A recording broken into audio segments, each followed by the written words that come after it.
लोभ एक ऐसी भावना है जो हमें कुछ पाने की असीमित लालसा में बांध लेती है। यह एक ऐसा जाल है जिसमें एक बार फंसने पर हमें खुद ही पता नहीं चलता और हम सही गलत की पहचान खो देते हैं। लोभ हमें सिर्फ चीजों की ओर नहीं खींचता बल्कि हमें जीवन की असली सुख और शांति से दूर कर देता है। आज की वीडियो में हम जानेंगे कि लोभ का फंदा कैसे काम करता है। चलिए आज इसे बौद्ध कहानी के माध्यम से समझते हैं। एक धनी व्यक्ति दिन रात अपने व्यापारिक कामों में लगा रहता था। उसे अपने स्त्री बच्चों से बात करने तक की फुर्सत नहीं मिलती थी। पड़ोस में ही एक मजदूर रहता था जो 1 रुपया रोज कमा कर लाता और उसी में चैन की बंसी बजाता और रात को वह तथा उसके स्त्री बच्चे खूब प्रेम पूर्वक हंसते बोलते। सेठ की स्त्री यह देखकर मन ही मन बहुत दुखी होती थी। हमसे तो ये मजदूर ही अच्छे हैं जो कम कमाते हैं, कम खाते हैं, पर कितना खुशहाल है इनका जीवन। उसने अपना महादुख एक दिन सेठ जी से कहा कि इतनी धन दौलत क्या काम की, क्या फायदा जिसमें जीवन का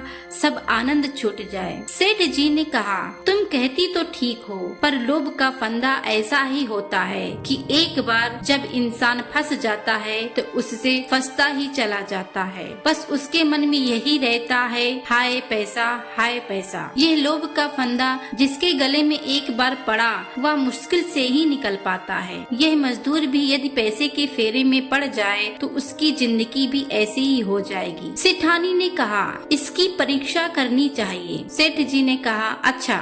उसने एक पोटली में 99 रुपए बांधकर मजदूर के घर के सामने रात के समय फेंक दिया। सवेरे मजदूर उठा और पोटली आंगन में देखी तो खोला, देखा तो रुपए। बहुत प्रसन्न हुआ, स्त्री को बुलाया, रुपए गिने, 99 निकले। अब उसने विचार किया कि 1 रुपया कमाता था, उसमें से 8 आने खाने गए, 8 आने में जमा किए। दूसरे दिन फिर 8 आने बचाए। अब उन रुपयों को और अधिक बढ़ाने की चस्का लगा। वे कम खाते, रात को भी अधिक काम करते ताकि जल्दी जल्दी अधिक पैसे बचे और वह रकम बढ़ती चली जाए। सेठानी अपने छत से उन नीची छत वाले मजदूर का सब हाल ये देखा करती थी। थोड़े दिनों में वह परिवार जो पहले कुछ भी न होने पर भी खुश और आनंद से रहता था, अब धन जोड़ने के चक्कर में 99 के फेरे में पड़कर अपनी सारी प्रसन्नता खो बैठा और दिन रात हाय मैं, हाय हाय पैसा, हाय ये पैसा बिताने लगा। तब सेठानी ने समझा कि जोड़ने और जमा करने की आकांक्षा ही ऐसी पिशाचनी है जो मजदूर से लेकर सेठ तक की जिंदगी व्यर्थ और भाव रूप से बना देती है।